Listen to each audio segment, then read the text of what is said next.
Boa noite, bem-vindos e bem-vindas.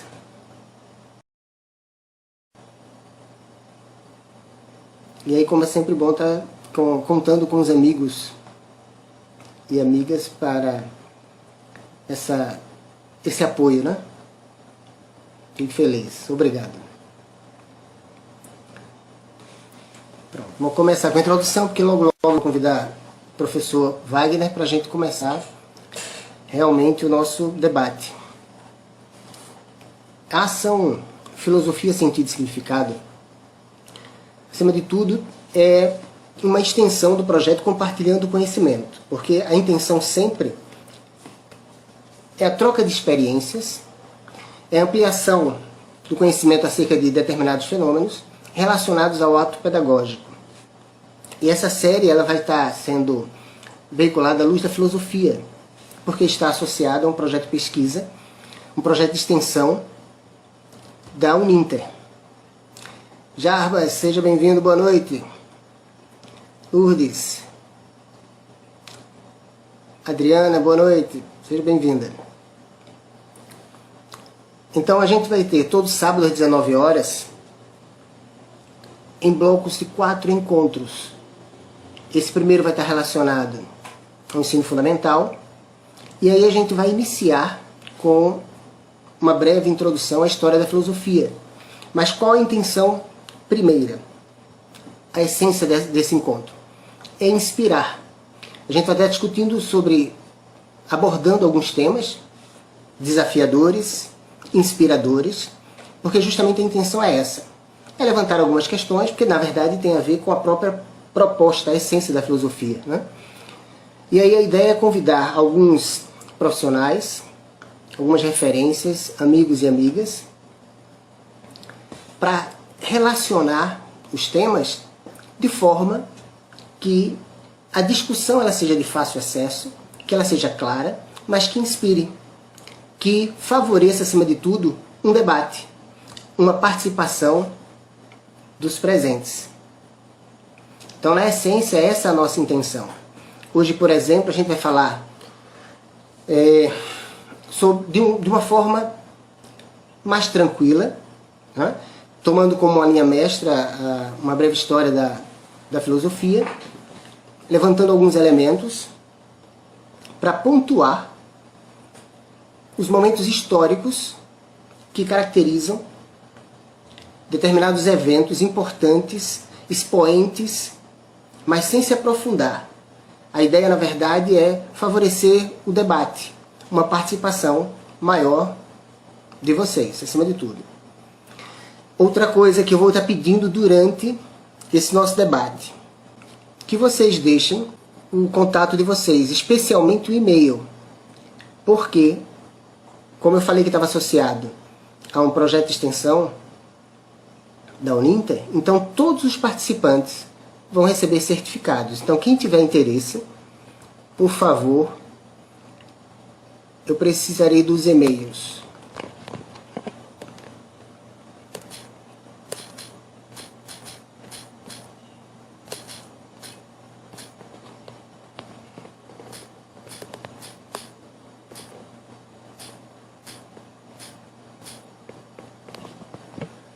Pronto, então já passei aí o meu telefone.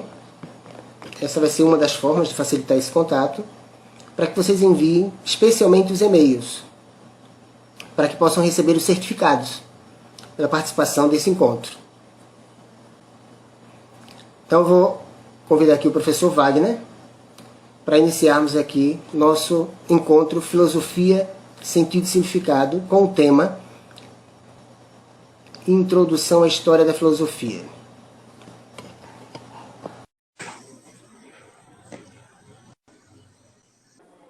Pronto, perfeito. Seja bem-vindo. Sheila, boa noite, seja bem-vinda. O convite, né, de estar nesse projeto, trazendo alguns aspectos filosóficos para essa noite. Mas desde já, Marcos, agradeço a oportunidade, o convite, para a gente discutir nessa noite a filosofia, né? Perfeitamente. Wagner, eu fiz uma breve introdução falei um pouco sobre a essência da proposta, né? Por mais que esteja associado a uma instituição, esse formato, a ideia, na verdade, é, por exemplo, compartilhar dos prazeres que eu venho tendo, que eu já tinha antes de forma muito superficial. E estou tendo a oportunidade de aprofundar um pouco mais nessa segunda graduação em filosofia.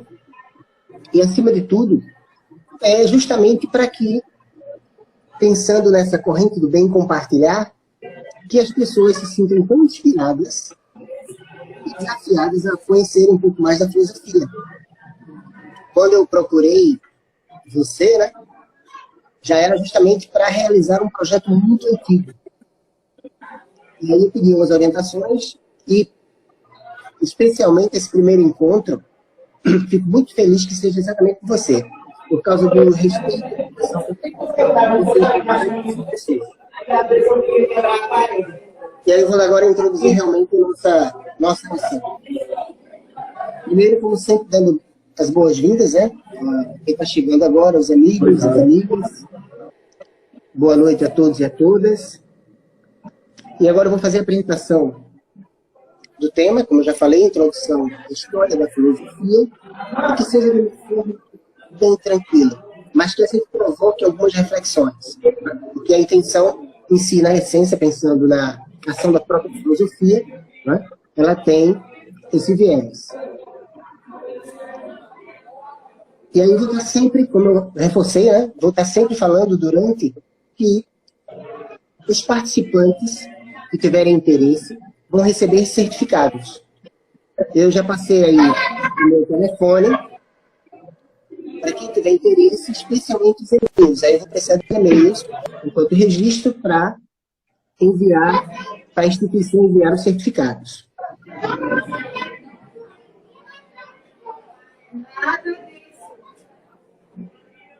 Sobre a história da filosofia, por mais que exista uma linha mestra, pensando em si num formato didático, né? Nós temos precisamente algumas etapas e que, na verdade, a gente sabe que não é tão assim, não existe uma precisão em formato engessado, né? Mas a gente tem referências em que ideias, teorias foram desenvolvidas em determinados momentos históricos, como para toda e qualquer área do conhecimento. Eu vou levantar aqui, colocar como frases que são associadas a alguns expoentes da filosofia para introduzir o nosso debate. Uma de Platão, ele define a filosofia como um saber verdadeiro que deve ser usado em benefício dos seres humanos. E de Spinoza, que afirmou que a filosofia é um caminho árduo e difícil, mas que pode ser percorrido por todos, se desejarem a liberdade e a felicidade. E é essa a essência que vai orientar aqui o nosso encontro. Agora eu tenho o prazer de apresentar um amigo, um profissional, de expressiva referência aqui na região.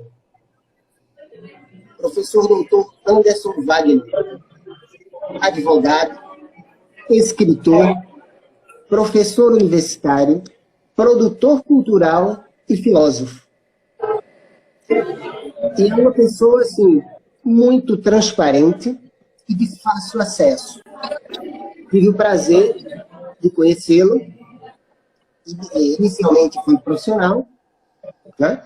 E posso dizer que, graças a esse contato breve que tivemos, me serve de referência enquanto, quando eu tenho alguma dúvida, por exemplo, qual instituição que eu puder me procurar, e ele me apresentou as opções, e hoje eu estou tendo o prazer de estar aqui com ele. Então, professor Anderson, muito obrigado pela oportunidade, especialmente por estar iniciando aqui comigo essa série que vai ter a filosofia para estar inspirando nossos debates. Então, obrigado e seja bem-vindo. Muito obrigado, professor Marcos. Samuel aqui comentando, esse professor, muito obrigado, Samuel, também, por estar aqui já chegando. Se vocês puderem também e quiserem compartilhar, desde já, convidar outras pessoas para uma pequena live. Eu acho que, Marcos, a gente está vivendo um tempo tão difícil, de tudo muito virtual, e às vezes a gente está meio até cansado de live. Tudo é live, live. E a gente começa a sentir falta um pouco da questão da presença, né? Eu não sei, eu estou com muito desejo de voltar para a sala de aula, ver gente, né? Verdade. Poder estar aula. Mas quando a gente para entender e pensar na filosofia, é necessário a gente parar para entender um pouco etimologicamente o que significa filosofia. Filosofia, né, vem de philos e sofia.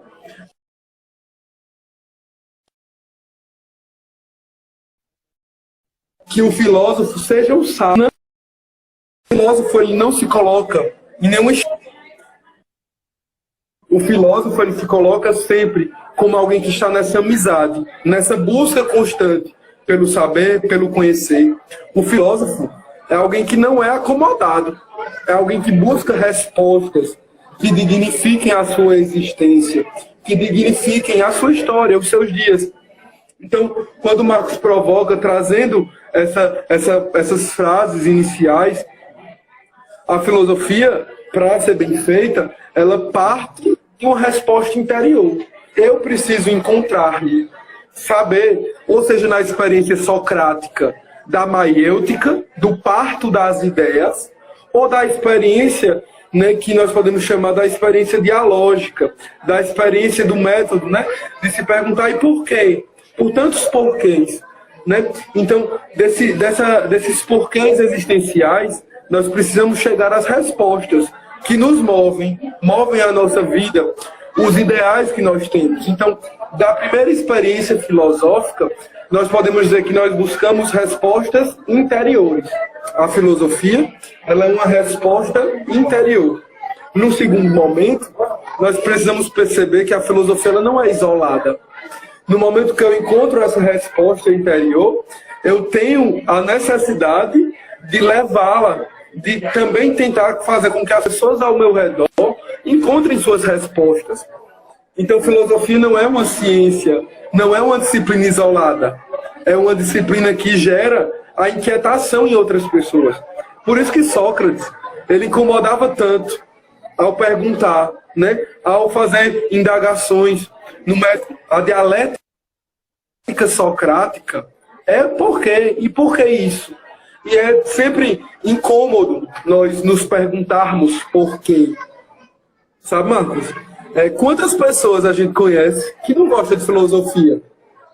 Quantos alunos meus, eu sou advogado, eu sou professor de direito, e eu vou dar aula de filosofia, eu também fiz filosofia, mas eu encontrava alunos que me perguntavam, professor, para que estudar filosofia no curso de direito? Para quê? E eu dizia, para justamente encontrar os porquês. Sobre a parte introdutória da filosofia, como o professor Wagner bem falou, né, sobre as relações, os porquês, para que filosofia, a gente tem inicialmente, enquanto etapa marcante do surgimento da filosofia, justamente essa condição humana de insatisfação. Pronto, então como eu estava falando, né? A filosofia, ela parte dessa experiência da pessoa, que é um momento que nós chamaríamos, como Sócrates, de maiêutica. A maiêutica é essa análise do partir das ideias, né? E do mãe parteira, é o nascer das ideias. E essa é a experiência pessoal, é uma experiência interna. Cada um de nós precisamos da nossa maiêutica. Santo Agostinho chamaria isso de solilóquio, o colóquio consigo. Como quando eu tenho maiêutica, quando eu faço o solilóquio, eu sou chamado e eu sou conduzido a fazer dialética. Eu encontro Marcos e faço dialética. Até queria destacar, né, que a nossa formação humana, ela é bem desenvolvida quando nós sabemos onde nós queremos chegar, onde nós buscamos respostas. Se uma pessoa não busca essas respostas existenciais, ela não sabe para onde ela vai, ela não sabe os caminhos. E os gregos, a gente pensa em filosofia, a gente sempre volta para os gregos, né? Não tem como a gente não ir para os gregos, para a sociedade helênica. E a gente vê muito forte em Platão, né, Marcos? A formação da paideia. O que é a paideia? A paideia é um estilo de formação grega que visa formar o homem em todas as suas, vamos dizer assim, em todas as suas capacidades, em todas as suas necessidades. Então imagina que eu seja formado muito grande no nível intelectual, mas eu não sou formado no nível da educação física. Existe uma disparidade, eu estou desenvolvendo um aspecto e não estou desenvolvendo outro, né? Então aqui a gente vê que o homem grego, ele é formado de forma erga omnes, como nós poderíamos dizer. Ele é formado de forma ampla. Ele precisa desenvolver filosofia, mas também precisa desenvolver aritmética, também precisa desenvolver teatro. Então, nós não podemos dividir a formação humana em um aspecto único. Não. Nós precisamos ser formados de forma paideica, né, de forma abrangente. E até saliento, como eu conheci o professor Marcos. Eu e o professor Marcos demos aula numa mesma instituição, né, de ensino superior, na mesma faculdade. No entanto, eu o conheci anteriormente, né? Eu fui à academia, tentei fazer até uma avaliação física, foi a oportunidade que eu conheci. E eu não tenho tanta habilidade de exercício físico. E eu preciso melhorar nisso. Por quê? Porque eu tenho uma grande capacidade, eu prefiro muito estar lendo, assistindo filme, estar criando teorias, do que desenvolver esse aspecto físico, da educação física. Mas, para que eu possa, de fato, fazer filosofia, eu não posso estar dividido. Eu preciso ter uma formação que toca aspectos da metafísica, né, o que é além da física. Eu tenho que me desenvolver do aspecto corporal, para que tudo isso eu me veja de forma totalizante. Não digo totalitária, mas de forma totalizante. A filosofia, ela parte do indivíduo, né? Eu posso dizer que ela é maêutica, ela parte para o outro, ela é dialética, viu? Então destaquem bem, método maêutico, filosofia interna, ou solilóquio, segundo Santo Agostinho. Quando a gente parte para o outro, ela é dialética, ela vai ao encontro do outro, ela toca a sociedade. Vocês estão assistindo, ela vai ficar gravado. As pessoas que assistem, as pessoas que são de outra sociedade, são da cultura, né, de um meio que nós vivemos. Aqui nós fazemos dialética. Depois nós temos o método, né, da totalizante. Ela é totalizante. Ela envolve o ser em todas as suas capacidades. Eu não tenho como desenvolver o intelecto sem desenvolver o corpo, sem desenvolver a minha vida afetiva, a minha vida sexual. Tudo isso ela precisa ser ordenada dentro da razão filosófica, para que eu não fique acorrentado, na verdade, à caverna platônica, né? Eu preciso me ver como pessoa. É isso.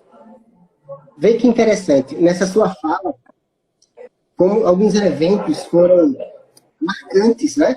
Ao fato de a filosofia, em sua origem, na antiguidade grega, como a filosofia, pensando no contexto oriental, ocidental, aliás, como a filosofia tem se influenciado até hoje. E a associação dela, em sua origem, com relação ao simbolismo da mitologia, que ainda hoje nós nos utilizamos de narrativas mitológicas, né, com outra roupagem que seja, de um modo geral, para evidenciar algumas posturas, alguns comportamentos. Essa sua fala sobre essa questão de realmente de consciência de que precisa investir na prática regular de exercícios físicos, e você remonta, né, a ideia de Platão sobre a questão em si, que tem origem, né, na fase inicial da história da filosofia, na relação entre mito e filosofia, como os poemas de Homero, né, pensando na Odisseia, né, de Odisseu, de Ulisses, como a referência dos heróis, né, o antropomorfismo, que é essa associação, essa relação de aspectos humanos relacionados, né, aos deuses e tudo mais, como isso influencia a nossa história até hoje. O próprio Superman, por exemplo, né?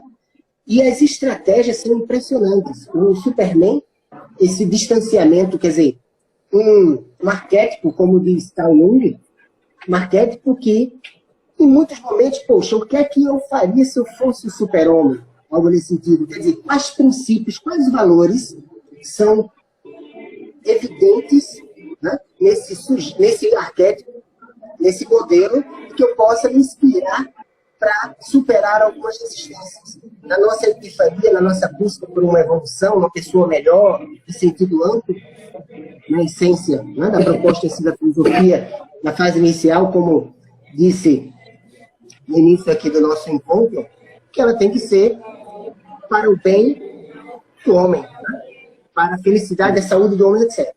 E um momento, uma ação, um ponto que eu quero destacar, é você ver a importância das contribuições, né, desses pré-socráticos, ainda hoje, em relação às inscrições que eram enormes naquela época, né, e o que eles conseguiram produzir. O próprio Platão criar um sistema, da ideia, criar um sistema educacional naquele período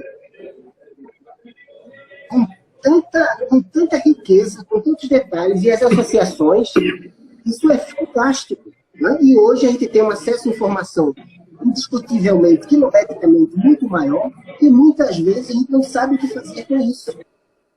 Aí você resgata José Saramago na questão do mercado das imagens, nós assumimos esse próprio produto, né? A gente se perde, e como você falou, para que filosofia? A gente tem didaticamente, e uma das autoras que eu gosto muito, Marilena Chauí, né? Didaticamente a gente tem essa questão em si, primeiro, como a inspiração, a admiração segundo Platão, e quando Aristóteles fala também sobre o espanto, quer dizer, você sair do senso comum em busca de uma leitura crítica, de uma postura, de uma atitude crítica filosófica na essência. Né? Quando você tem essa nossa capacidade de insatisfação com a realidade, ao ponto que ao longo da história não mais estávamos submissos às imposições, às doutrinações, etc. Quando a gente começou a se dedicar-se a construir mais historicamente, nessa nossa condição de refletir, né? De filtrar acima de tudo, a proposta da filosofia, como você bem falou. E aí, para fechar essa primeira pergunta, esse primeiro momento nosso, a importância da filosofia para a sua vida pessoal e profissional, professor e meu amigo Wagner. Então, a gente pensa, como eu vinha dito, né, Marcos, quando nós pensamos no fazer filosofia, é encontrar essa resposta que me motiva, que deve nos motivar. Por que eu faço exercício físico? Ou então, por que eu vou dar aula? Qual o motivo de estar lecionando? Qual o motivo, inclusive existencial? O que motiva a minha existência? Então, tudo isso são respostas filosóficas, para que eu não faça com que minha vida seja vivida a esmo, né? Deixar a vida me levar, como nosso amigo Zeca Pagodinho. Nós não temos uma vida que nos conduz, nós somos os responsáveis por trilhar os nossos caminhos. E nós trilhamos esses caminhos de forma lógica quando nós ordenamos isso pela filosofia. Então a filosofia, além de ser uma resposta profissional, social, ela antes de tudo é uma resposta pessoal. E precisamos adentrar também em outra temática, Marcos, de percebermos que nós estamos na imanência, mas dentro de nós existe transcendência. E aí eu gosto de simbolizar, né, pelo plano horizontal, e dentro de nós, enquanto seres humanos, existe uma dimensão vertical, com respostas que muitas vezes nós não encontramos num plano imanente. Existem respostas existenciais que nós precisamos ter um olhar vertical, transcendental, ou, como alguns chamam, né, de metafísica, para além da física. Né? Então, quando eu penso na filosofia, eu vou encontrar e vou terminar me esbarrando na fenomenologia, vou esbarrar também em metafísica, eu vou me esbarrar em tantas outras percepções distintas da minha percepção humana, pessoal, né?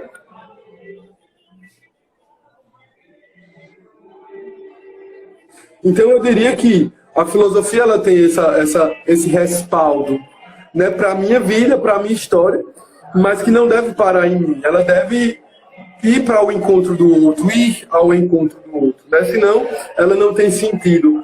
Filosofia ela é feita na individualidade, mas ela se planifica quando ela alcança outros.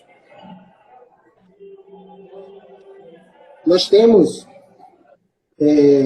essa relação, como você falou bem, sobre a relação entre a importância, o sentido e o significado da atitude filosófica, né? Você vê nas nossas atuações a dificuldade que nós temos de definir a nossa jornada profissional. Né? Uma coisa assim que é angustiante, você está atuando numa área, uma atividade profissional, em que você não se encontra, em que você não se entrega. Né? Essa necessidade nossa de sentido e significado, de se encontrar naquilo que você faz. Aí onde vem a história de potencializar sua razão de vida, né? Sua razão de viver, a sua potência. E aí, nessa nossa história, desde os pré-socráticos, essa fase inicial do choque, do quão temoroso tão temorosa era a nossa relação com a natureza. Quando a gente não entendia, né, os nossos antecessores, quando não entendiam sobre os fenômenos, as mudanças, etc. Então, essa nossa capacidade, essa nossa condição de desconforto e questionamento, né, quando nós, até Noah Harari, quando ele fala sobre quando nós alcançamos o estágio da subjetividade, de criar conceitos, etc., para você ver, historicamente, nós temos, e também não dá para dissociar filosofia e história, né? Historicamente, nós temos essa condição ímpar, né, enquanto seres humanos. Então, quando nós começamos, dos pré-socráticos, os fisiólogos, segundo Aristóteles, né? Para você ver, o outro destaque em relação a Aristóteles, o primeiro a praticamente sistematizar tudo que já tinha sido produzido, numa época com tantas limitações de recursos, né? Hoje nós temos tanta coisa, os choques são grandes, e muitas vezes não sabemos direito quem somos, as questões fundamentais, né? Quem sou eu, onde estou, e etc. Que é isso que me cerca, né? Como lidar com tantas ações, as relações interpessoais e com o meio. Então, naquele tempo, a dificuldade que era, as discussões, no entanto, marcaram a história até hoje. É isso? Aí, quando chega essa relação de ciência, religião, a crise, né, entre fé e razão, característica da Idade Média, na fase da Idade Média, aliás, bem evidente na relação da Idade Média e tudo mais. E assim a gente vai registrando nosso processo de crescimento pessoal, né, de até transcendência, nesse sentido aí que você falou, sobre essa questão de uma busca que vai além do conformismo. E aí é interessante. Não é? É fantástico, é fantástico. Quando eu comecei curso de filosofia, começaram os primeiros choques. Primeiro, por quê? Existia a nossa condição de desconforto. Eu preciso, eu quero, sempre busco entender mais sobre a minha própria realidade, sobre a minha intervenção nas minhas relações interpessoais, etc. E aí, quando eu comecei a ter contato com o objeto de estudo da filosofia, pensando em novas portas e janelas, a gente vai vendo, por exemplo, que coisas básicas, muitas das frases, as máximas e os pensamentos, eles são atribuídos a determinados expoentes e que, imagina, naquela época, o próprio Sócrates não registrou sua obra. Tá? Então, a partir do seu primeiro maior discípulo, Platão, que a gente passou a conhecer um pouco mais sobre Sócrates. Tem um trabalho que destaca Democratas aos Reis, Isócrates, que foi um ateniense que acompanhou o auge e queda de Atenas. E nesse trabalho, por exemplo, ele fala muito, ele desmascara muito ali, ele acompanhou, aliás, esse processo de Atenas, da sua ascensão e queda, as relações com Esparta e tudo mais, os persas e por aí vai. Então, uma história fantástica. E como, assim, eu gostaria que mais pessoas pudessem conhecer um pouco mais sobre, e com certeza com um efeito extraordinariamente positivo na sua vida pessoal e profissional. E é interessante, não só, Marcos, a gente parar na vivência da tríade socrática, né?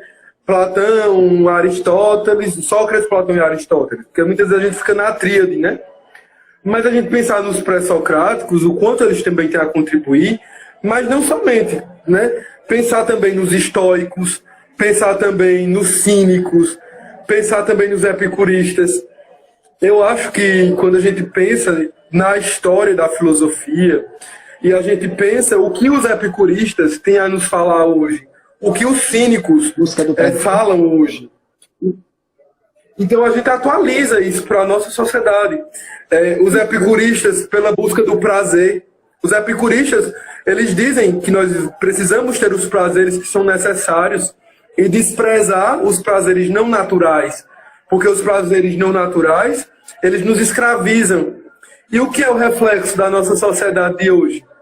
É uma sociedade hedonista, é uma sociedade voltada para o prazer, cada vez mais buscando prazer. A regra é: foge da dor, busca o prazer. Foge da dor, foge do sacrifício. Nós somos pessoas hoje na nossa sociedade que não se sacrifica. Não se sacrifica. Se perdeu a noção de sacrifício, sabe? Eu vou me sacrificar por um estudo. Não, é melhor buscar uma coisa mais confortável. Eu vou me sacrificar para conseguir obter determinado resultado. Não, para quê? Se eu posso obter de maneira mais fácil, mais confortável. Então, nossa regra hoje é uma regra hedonista de busca do prazer. Pensamos nos epicuristas, pensamos nos cínicos pelo desprezo pelos valores vigentes. Quantas vezes nós percebemos o desprezo, né, por valores estabelecidos? Esses valores foram estabelecidos por quem? Eu preciso segui-los? Então, a filosofia, ela põe em xeque, ela indaga sobre tudo isso. Quando eu penso na vivência do próprio Diógenes, né? Quando ele está lá no seu barril e encontra Alexandre, Diógenes que deixa tudo, encontra lá Alexandre, e Alexandre o pergunta: Diógenes, o que é que eu posso fazer para lhe ajudar para que você saia do barril e volte à sua vida? E a frase célebre, né, do Diógenes você pode fazer muito por mim, se afastando do barril para que eu possa ver o sol. Né? Então, nisso a gente vê o quanto os valores podem ser questionados. Não me tire o que você não pode me dar. Eu estou no meu momento de sol, então saia da frente. Fantástico. E justamente, como esses... A filosofia inquieta, a filosofia põe...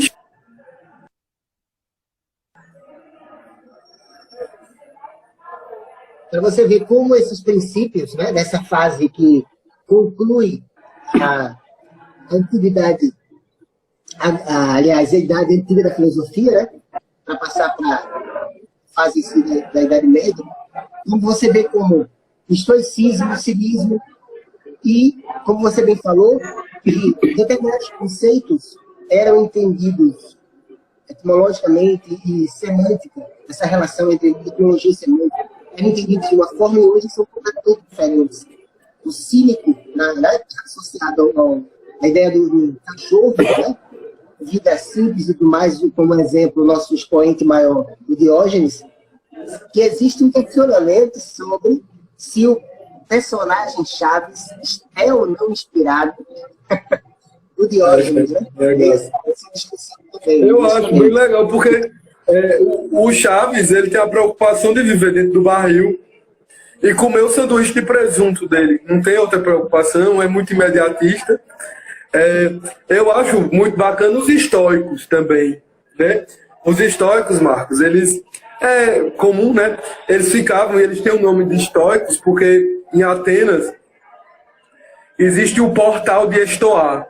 O portal de Estoá em Atenas era um local onde as pessoas circulavam muito, né? Uma grande circulação de pessoas. E eles ficavam lá, esses filósofos, questionando as pessoas. Vocês estão fazendo o quê? Estão indo para onde? De que vale tanta correria se vocês vão morrer? Né? E aí eles paravam as pessoas no portal de Estoá. Então, por conta disso, eles são os estoicos, né? Ficavam no portal de Estoá, então receberam por isso o nome. Mas muitas vezes a gente está nisso.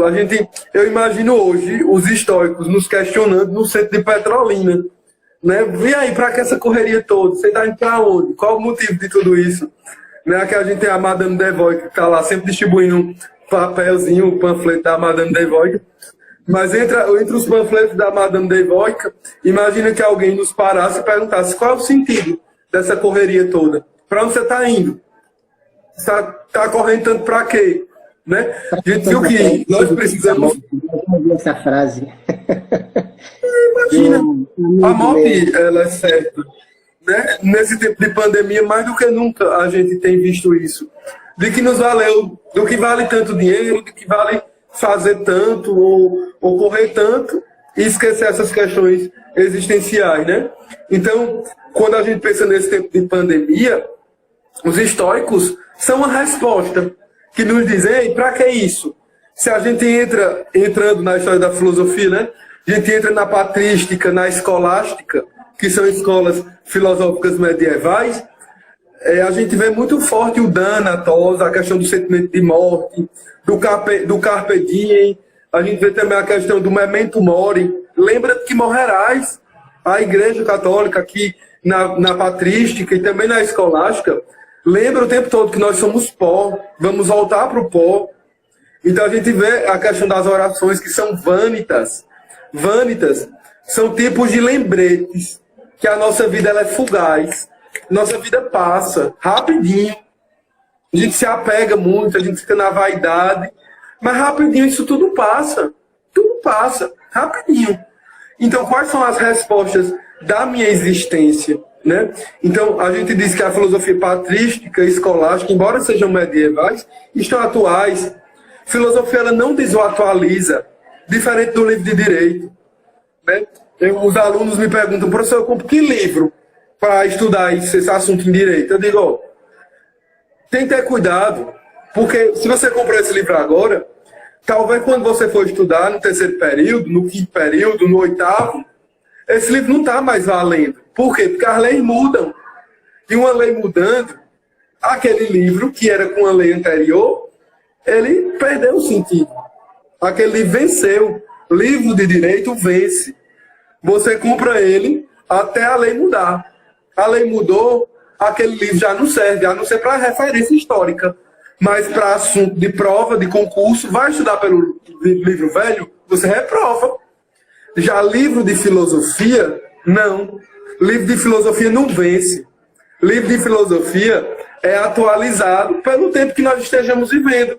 Depois da pandemia, o livro de filosofia eles continuam. Eu tenho como interpretá-los e reinterpretá-los, ressignificá-los para o momento que nós estamos vivendo. Então, filosofia não vence, direito vence. Perfeitamente. Ó, tem uma frase atribuída a Gandhi, né?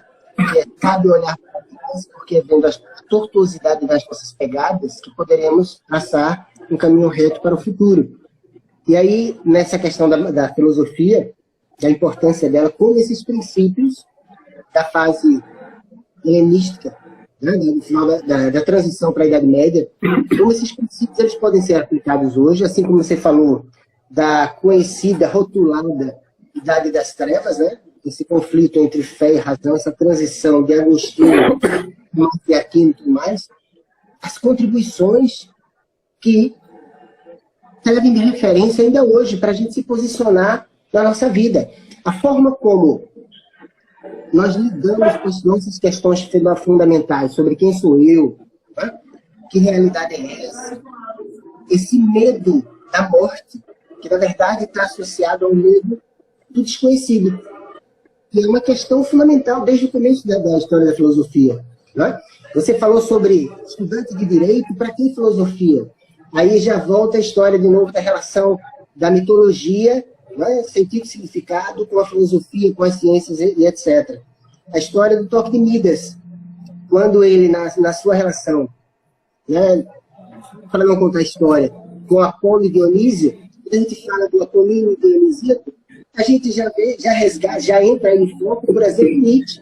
Nietzsche bebe na água da filosofia antiga, bebeu para justificar suas teorias. Né? Então, o que é que a gente tem? Na verdade, é sempre, como você bem falou agora, ela não entra em defasagem, a filosofia. Está ali sempre à disposição para você beber na fonte. E para que isso tenha contribuições expressivas na sua vida. É fantástico, fantástico. Como você bem falou. Não vence, Marcos. A filosofia ela se mostra antiga e sempre nova. Né? Antiga, né? Porque já foi pensada por tanto. Antiga e sempre nova. É essa a vivência filosófica, né, Marcos? Eu acho muito bacana a gente pensar e a gente discutir sobre. Né? Eu iniciei meu curso de filosofia em Recife, né, na Unicap, e concluí, inclusive, na Uninter, também registro isso, né? A minha conclusão de filosofia foi na Uninter. Eu já tinha iniciado, eu só fiz pagar algumas disciplinas últimas, mas, assim, eu registro isso. É uma oportunidade aqui, para quem é de Petrolina, da nossa região, estudar filosofia. Agora, também a questão da disciplina, né? Tudo no ensino EAD, como hoje a gente está vendo, seja nesse formato agora por conta da pandemia, que nós precisamos de disciplina. E a filosofia, ela impõe disciplina também. A não ser que você siga por uma carreira, uma noção filosófica de desordem mesmo, e você acolha isso como um propósito. Mas a filosofia, ela tende a organizar, a sistematizar, né? A encontrar essa sistemática, e é muito interessante a gente pensar isso nesse tempo. Eu preciso, inclusive, revisar e retomar muitas vivências filosóficas que a gente vai deixando.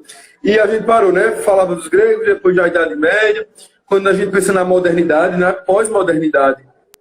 Né? Nesse tempo, existem tantos filósofos que continuam falando. Está muito em voga falar de Byung-Chul Han, né? O coreano Byung. Chul Han, ele fala muito dessa sociedade cansada, uma sociedade que trabalha exaustivamente, onde hoje o sentimento de não termos patrões, mas nós mesmos sermos os nossos patrões, o quanto isso nos cobra. Nós somos os responsáveis. Né? Sartre, nós somos condenados a ser livres. E essa condenação de ser livre joga a responsabilidade inteiramente sobre mim. Quem é responsável sou eu. Só que tem hora que realmente eu não estou aguentando, eu não estou bem. A responsabilidade é minha, eu sei. Mas agora eu não estou bem. E eu tenho que dar conta, porque a responsabilidade não é de outros, a responsabilidade não é de ninguém, a responsabilidade é minha. Então eu conscientemente posso dizer, eu não fiz porque eu não quis, eu não estava bem, eu precisava de um momento meu. Mas eu tenho que ter consciência que sou eu que não quero, ou eu que não pude. Mas aí eu digo, eu não pude. Não foi porque minha cachorra morreu, não é porque tem o corona, não é porque tem o Covid matando milhões de pessoas. Não, eu não estava bem, em razão disso, mas quem não fez fui eu. O Covid me deixou muito preocupado, mas a culpa não é do Covid. O Covid me deixou mal. Eu não fiz porque eu não quis. Porque mesmo assim, com Covid ou sem Covid, se eu quisesse, eu faria. Mas eu não estava bem. Então, eu conscientemente digo, eu não fiz porque eu não estava bem. E eu não quis, eu não tive condição. Mas é você trazer a responsabilidade para você. Não é o Covid. Não é as outras coisas. Você pode não estar bem, mas a responsabilidade é minha. Não é de ninguém. Não é das circunstâncias. Assim dizia o nosso patrono da filosofia, Sócrates, né? na máxima que é atribuída a ele, que na verdade é do templo de Delfos, de Apolo, né? Só sei que nada sei. A importância disso para a nossa vida, né? Em relação às decisões. Eu preciso, nessa correria dessa nossa realidade, em relação a essa falsa intenção, ideia de satisfazer a todos e dar satisfações a todo mundo, etc. Mas e você? Né? Então, se voltar a esses princípios aí da fase helenística da filosofia, do epicurismo, do cinismo, etc., e também o estoicismo, em relação a como você lidar é de dentro para fora. Né? Quando você se conhece e você consegue perceber a sua condição e capacidade de reagir melhor às pressões do dia a dia e, acima de tudo, projetar-se. Porque é a primeira vez que nós somos, eu não digo surpreendidos, que nós somos, nos encontramos atordoados com uma pandemia. Não, historicamente nós tivemos outras, ou seja, nosso sistema de saúde, política, educação e etc., já deveriam, pensando em projeção, deveríamos estar melhor preparados para lidar com essas situações, sem dúvida. Acontece um evento desse, gasolina passa a R$8 no dia seguinte. Como é que nós, pensando enquanto... Cadê as contribuições, por exemplo, da Idade das Trevas em relação ao ser humano buscar uma orientação religiosa com maior atenção e disciplina, por exemplo, para meu semelhante? Como é que eu vou explorar o meu semelhante numa fase em que precisamos mais do que nunca uns dos outros? São relações muito conflitantes. E o ser humano continua provando que aprendeu pouco. É impressionante isso. É verdade. E sempre jogando a culpa ainda em circunstâncias. Quando, na verdade, a responsabilidade é individual, é pessoal, que pode sofrer influência de um meio. Mas nós somos os responsáveis. E, conscientemente, eu mesmo, uma experiência muito pessoal, Marcos, eu estava com várias obrigações para fazer nesse tempo, de processos, de aulas, mas eu cheguei dado um momento que eu não estava conseguindo assumir minhas responsabilidades, não por não querer, mas o estafa mental. E nós não somos máquinas, nós somos pessoas. E eu não me vi bem. E eu não estou bem pelas circunstâncias, mas quem não está bem sou eu. E quem não está conseguindo fazer, sou eu. Então, é muito, muito necessário hombridade também, e até honestidade intelectual, de dizer, a questão sou eu. Eu, nesse momento, não estou conseguindo. Travei. E é uma realidade. Né? Não usar isso como desculpa também. Não. Seria até má fé usar isso, né? Mas é uma realidade. Às vezes a gente não está em condições e é uma situação que os cenários mudam, mas a nossa essência ela não muda também, né? Precisamos perceber isso. Perfeitamente, perfeitamente. Aí eu já lembro de novo da Odisseia de Homero, quando Ulisses passou 2 anos para voltar, né, à sua terra natal e os braços da sua amada, por causa do seu desconforto lá com Poseidon. Na verdade, ali, pensando na psicologia, aí volta aí a psicologia com contribuições, pensando no simbolismo, né, desses arquétipos, foi o tempo que ele passou para amadurecer, né, para aprender a lidar com determinadas questões que são deles. E o problema não é Marte, Vênus e a Lua e a política e etc. O super-homem, ou o que seja. Não, a responsabilidade, o seu prumo na sua vida é responsabilidade sua. E muitas vezes, quando a gente perde esse prumo, o que acontece? É sobrecarga. Né? A gente, certa vez, uma das nossas conversas na Unip, que eu lembro bem lá, sobre quando eu fui conversar sobre a questão da importância da terapia não medicamentosa, né, a prática regular de exercícios físicos, e aí compartilhamos questões sobre essa sobrecarga. Tem período que realmente a gente quer abarcar muita coisa, e aí outra questão uma questão, aliás, está associada a isso, né, sobre essa sua, como eu falei no início, dessa sua transparência e disposição natural para ajudar a todo mundo. Muitas vezes a gente se encontra nessa condição de querer abraçar muitas coisas e acaba se sobrecarregando. Então a gente acaba não dando conta de tamanhos desafios. Né? Então tem hora que a gente tem que desacelerar. Aquela cena quando ele chega lá no mar com sua espada lá e vai confrontar Poseidon, o que é que está havendo? Por que isso não se resolve, etc.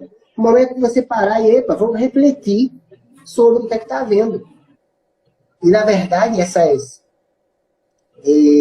referências muito discutidas com esse discípulo de Freud, né, Carl Jung, inclusive teve eu soube recentemente de uma prática dele reunir grandes mitólogos como Joseph Campbell, por exemplo, em períodos e muitos outros, para discutir sobre, os grandes mitólogos, para discutir sobre a influência dos arquétipos ao longo da história. Isso é fantástico. E a dificuldade que se tem de aprender mais com o que já está ali à nossa disposição. E, com certeza, aprenderíamos de uma forma mais prática a lidar com tamanhos desafios. Claro, sem sombra de dúvida, Marcos. Então, é isso, né? Nesse contexto, a gente precisa ter maturidade. A filosofia é um caminho. Eu posso aproveitar esse caminho que já foi trilhado milenarmente, bimilenarmente, eu poderia dizer, até milênios de história, e pegarmos esse caminho que foi pensado, vivido, e extrairmos muita coisa para a nossa vivência de hoje. É assim, Marcos, agradeço o convite, tudo, a gente discutir isso no sábado à noite, no meio de tantas lives. Eu acho que todo mundo está muito saturado. Eu inclusive, estou costumando dizer assim, eu não aguento mais muita coisa online, eu estou precisando, estou sentindo falta de gente. Mas é o que tem hoje, mas assim, chega dado momento que a gente começa a ver, meu Deus, cadê a realidade humana? A gente está vivendo muito um episódio de Black Mirror, né? Parece tudo parado, a gente numa tela preta que determina tudo. É uma tela que determina tudo. Meu trabalho é uma tela, eu dou aula com uma tela, eu passo horas falando agora, a gente está discutindo, mas estou lhe vendo, né? Mas como eu de uma tela, e eu estou sendo vigiado o tempo todo por olhares de telas também, né? Então o Instagram fica me vigiando o tempo todo, as pessoas, eu preciso ter os likes e a gente vai vivendo num constante episódio, né? Tipo um Big Brother do George Orwell, né? Quando a gente pensa no grande irmão, que tudo vigia, um Estado, tudo vigiado. Então, nesse contexto onde tantas coisas nos vigiam, nós precisamos ser os primeiros olhos que nos veem. Nós precisamos nos enxergar como nós somos, ou como nós queremos nos ver. E foda-se, desculpa o termo, assim, não importa muito o que os outros veem ou o que os outros pensam. Mas nós precisamos nos importar com o que nós mesmos pensamos de nós. Eu acho que é muito... Boa noite. É o que urge hoje no nosso tempo. Sabe, Marcos? Então, muito obrigado. Uma hora a live normalmente cai, né? Acho que a gente já vai completar aqui, mas quero externar minha gratidão pela iniciativa e fico feliz que você esteja hoje estudando filosofia, né? Saindo da sua zona de conforto, da educação física, e adentrar nisso, porque faz parte. Os filósofos, muitos deles eram educadores físicos, então nisso a gente vê também o quanto é paideico, né? O quanto é o homem na totalidade.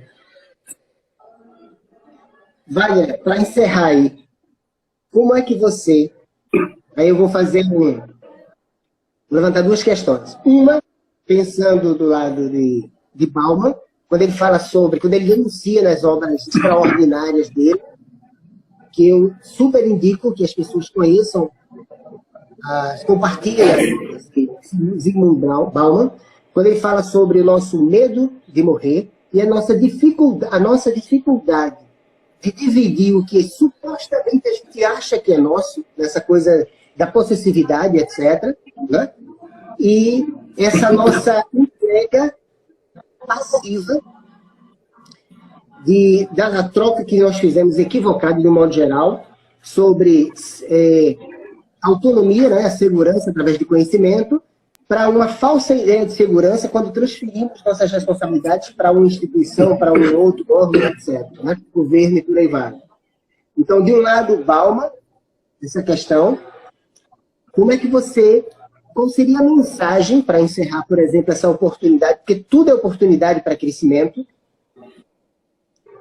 para os nossos amigos e amigas que estão compartilhando e confiam na gente, né?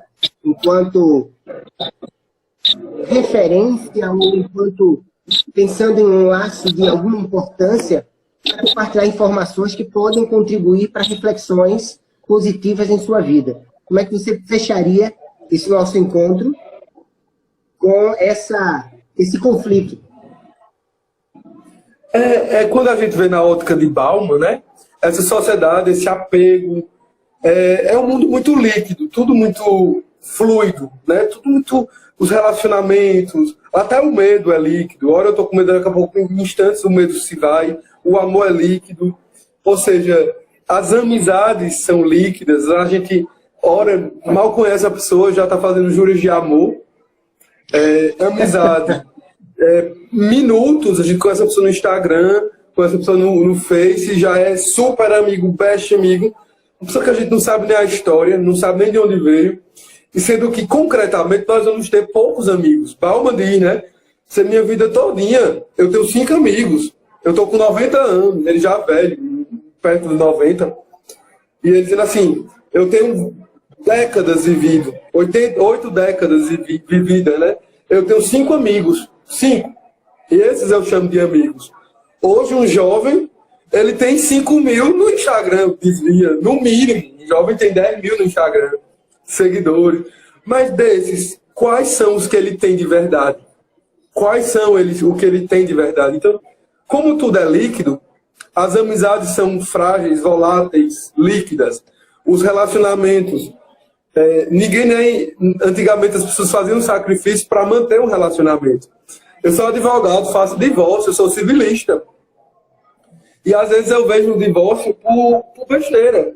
Divórcio porque uma deixou de colocou cebola na salada que o outro não gostava. Né? Divórcio fútil. Por coisas assim, nós vamos divorciar por quê? Porque ele insiste em fazer determinada coisa pequena. Então, quando a gente vê a liquidez de tudo, a gente vê, por um outro lado, o apego ao material, algumas coisas que, como se nós tratássemos elas como segurança, que a gente não quer perder. E às vezes a gente coloca no dinheiro, às vezes a gente coloca num bem de consumo. Então, ao passo que tudo é líquido, os bens, a matéria, ela se torna uma segurança. Então as pessoas começam a ter o apego. Até o corpo também pode tornar uma zona de segurança.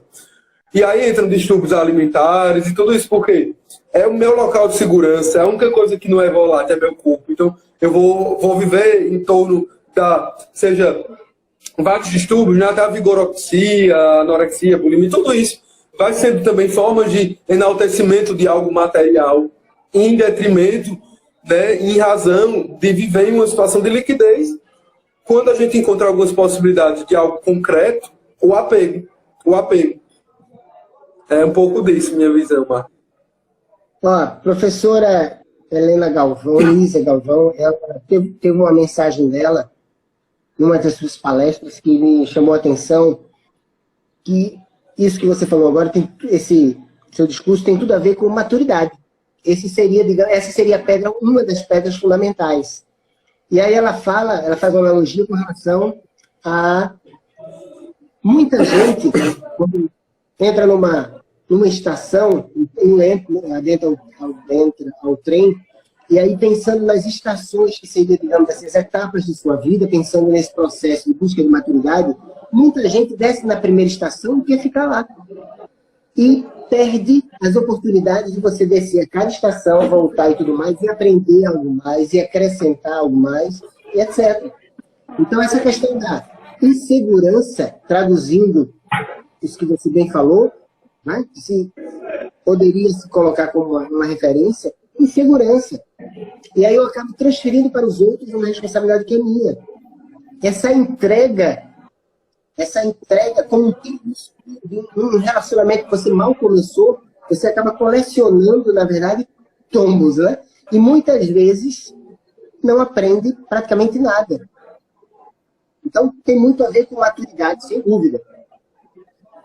Wagner, uma coisa que eu vou compartilhar aí com vocês, primeiro lembrando, quem participou, por favor, entre em contato, deixe aí o registro do seu e-mail, tem o meu número aí que eu compartilhei, porque todos vão receber certificados, né, por estar associado a um projeto de extensão da Uninter, da faculdade que eu estou me descobrindo cada vez mais na filosofia. E aí, Wagner, eu vou lhe apresentar depois, e vocês vão ser provavelmente os primeiros a saberem sobre, um projeto que provavelmente será na plataforma Visum. É um formato meio parecido com o café filosófico. Então, nós teremos debates como estes, agora numa estrutura ainda mais direcionada, vamos dizer dessa forma, né?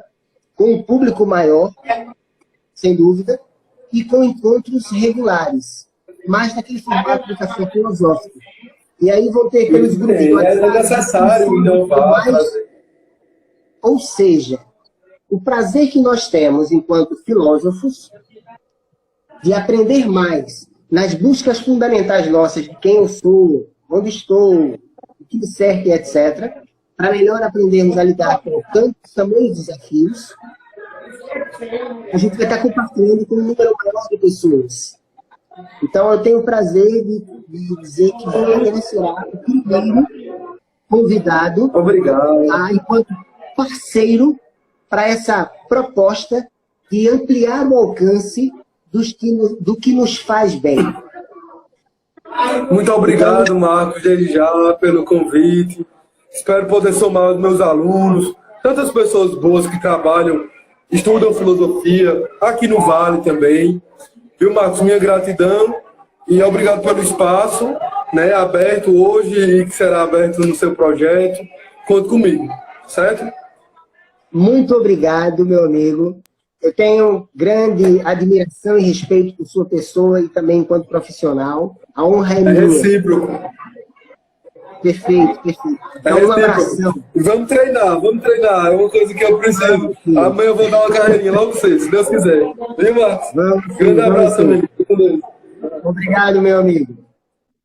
Aos que participaram, por favor, entrem em contato, deixando seus e-mails, para que vocês recebam os certificados por participação dessa ação Filosofia, Sentido e Significado.